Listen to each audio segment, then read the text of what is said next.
amazing speakers and the regular modes that come to here to contribute, to share their wisdom. With that said, I'm going to start with Coach Korn.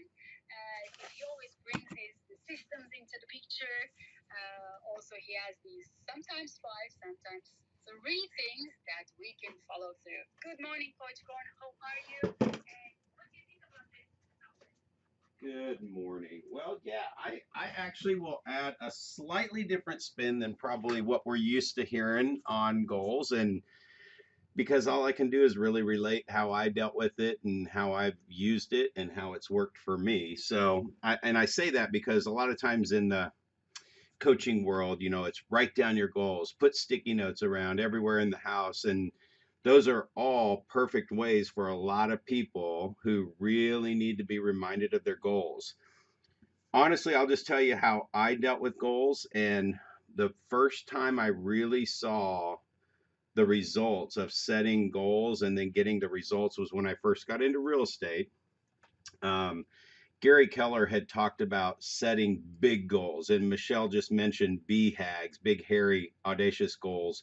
And in fact, the other one, Michelle, was new to my world. So if you don't mind throwing that into the our little chat room, I would love to check out what those other letters were and see what that acronym leads to. So basically, when Gary said set big goals, what he had found through his studying of real estate agents, and this would be any business people at all. So when I say real estate, just plug in your vocation, right? Whether it's shoe sales or whatever it is.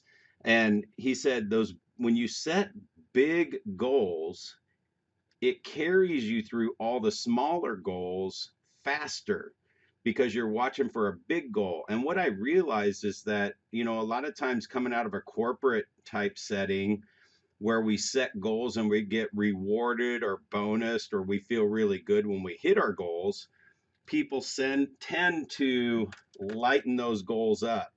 And coaching thousands of people in the real estate industry, not just real estate agents, mortgage people, and other small business owners that I've helped as well, you find that when you set goals that are comfortable, they just don't pull your business through as fast. You want to feel good. You want to see you hitting goals.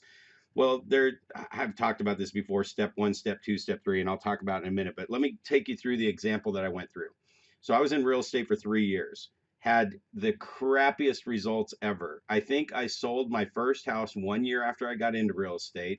Actually got it closed.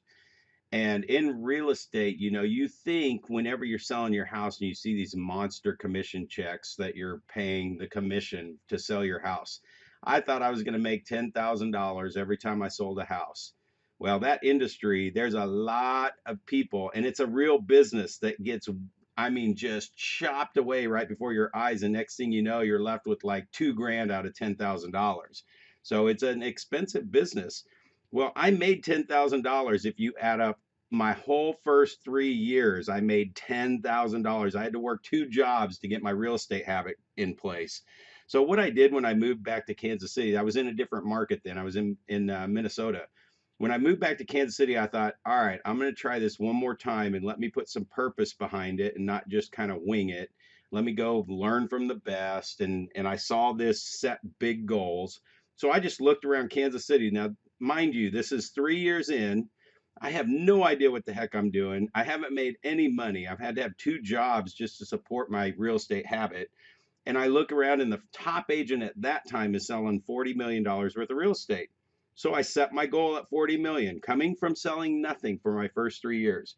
So I did nothing the first year. I was ramping up the business. Second year, I did $1 million in sales. Third year, I did $2 million in sales. Keep in mind, I'm watching 40 million. I'm like, how can I get to 40 million as fast as possible? Which just was so big and hairy and audacious. I didn't even know how I was going to get there. But then the third year, the fourth year, I went to 4 million. The fifth year, I went to 8 million. And then I realized something else that Gary mentioned in the study. He said the reason when we set goals and we set them too low, as you start to realize your goal, I don't know if you guys have felt this, but there's this natural force that likes to slow you down as you're approaching that goal. And sure enough, in year 6, I did 12 million, not 16. And the next year I did 14 million, not 32. So I thought, wow, I'm already one of the top successful agents in just 5 short years. And everybody's looking at me at $8 million in sales. I was one of the top agents in Kansas City at that time. So that slows you down. So the thing that I would say for me is when I set goals, I'll sit down and do what Michelle did. I'll be writing out what that goal is and what it looks like and what is my timeline. So I like to draw timelines, just draw a line across a piece of paper and put the dashes on where I am and where I'm going so I can figure out what step one is to start moving towards that. And then step two, see, step one was I got to hit $1 million before I can get to 40.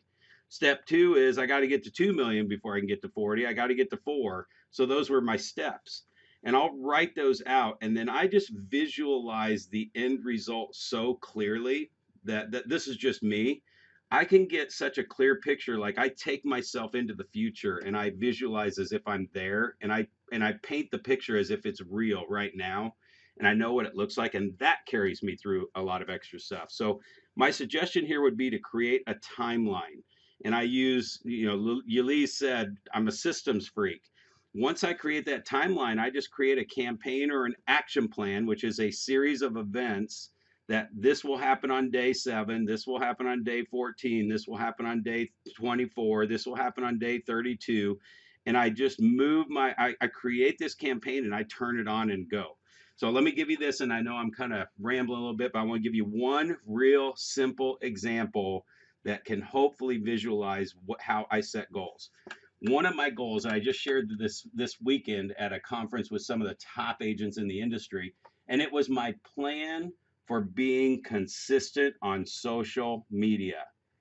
Has anybody ever wanted to accomplish that? Has anybody set that as a goal? It's like, oh, I just want to be more consistent on social media, right? So I saw the social media calendars and post this on this day, that on that day. It wasn't working for me. So what I did was I set up a campaign. And if you can visualize this, it was 15 days long.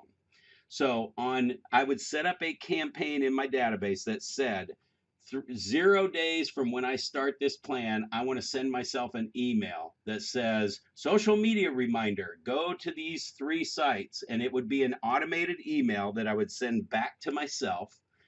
And on day 0, when I start the plan, I got my first email. It says, stay active on social media sites. Listen, I just made this email up for myself. Stay active, take 20 minutes and use this. And I have a link to Facebook with my login and password. I have a link to Photo Bucket. Tell me what the heck that is. I don't know. I just picked like 24 sites that I want to be active on. Photo Bucket with my login password because I sure as heck would never remember that one. And then I had Pinterest. And then 3 days later, I tell the system to send me another email. And it's got 3 different links for LinkedIn and Instagram and something else. And then 3 days after that, it sends me another social media reminder email with 3 more links with the logins and passwords so I didn't have to think about it. And then lastly, on day 15, there's a pop up that says, hey, the plan just stopped, start it again. So I would at least get consistent for 2 weeks. And if I restarted the plan, it would go another 2 weeks. And if I restarted the plan, it would go another 2 weeks. And as soon as I didn't restart the plan, I wasn't doing it every 2 weeks. So that's another way that I set goals. I create those systems around it, create that timeline so I can create the system, and then the system holds me accountable. Wow. Wow. I was taking notes like crazy. Um, so what I got from you is it's not only setting up the goals, but then creating those systems that are going to keep you accountable. It's what we need. But thinking about like from nothing, how were you able to set up a goal for 40 million? God's sakes, that's quite some inspiration. So I would assume you having people that have already achieved this outcome, that have already achieved this goal, were inspiring you. Is that right, Coach Khan? Or what happened there? What was Sure. it? Why? Well, I was lucky enough to be surrounding myself with going to a lot of training. And one of the things I've always done is I walk up to that stage, whoever's on stage, and I make sure I introduced myself. And then I would drop them a note because I needed to surround myself with the people I wanted to become. And so by doing that in the first 3 years, man, I did like a lot of people. I took a ton of notes. I had a great drawer. I had the quadrillion-dollar drawer of ideas in my desk. And really opened that drawer once, pulled all my notebooks out, and just tore off the pages that had starred items. I threw the rest of the stuff away. I had a three-ring binder full of everything. So luckily, I had hung around people that I was watching people be successful. So when I set 40 million, really when I came to Kansas City is I just wanted to be the top agent. And I ranked myself on how I was doing through those awards and notifications through our industry. So I just set myself, I want to be the best. I want to be the top agent. And I was young and I was on fire at that time. So that was who the top agent was 40 million. I didn't even put any thought behind it after I saw set big goals and it'll carry you through the smaller ones. And so I coach to that all the time. When you set your goal at 40 million, you didn't fail because you didn't hit 40 million. I hit 8 million in my fourth year in real estate. That is higher than 90% of the agents in the market at that time. And people were looking at me like I was some Sherpa, like freaking magician, and I was just like all knowing. And no, all I did was had my timeline, and I knew exactly how many appointments, how many listings had to sell to get to 1 million, to get to 2 million, to get to 4 million. And I didn't even realize I was doing it. So even when Mr. Gerber, Michael Gerber, asked me to write the book E Myth Real Estate Agent, he said, Brad, selling 97 homes in a year and you weren't even in your business for 5 months with two people on your team, that's a pretty big deal. And I was kind of like, I mean, I don't know. I've been selling 100 homes a year for so long, I can't even remember, 20 years or so. He goes, no, Brad, that's a big deal. And I was like, oh, okay. I just kind of set my goal and took off. And my goal was always to sell 100 homes a year once I got there. So, anyway, I hope that answers your question, Elise. It was just using the influence that other people had had on me and just doing what they said, setting the goal and then letting it carry me through. Thank you so much. It does. Absolutely, it does. Because we believe in the things that we see, and you are surrounded with these people who have already done this. And I love what you said. You surrounded yourself with the people that you wanted to become.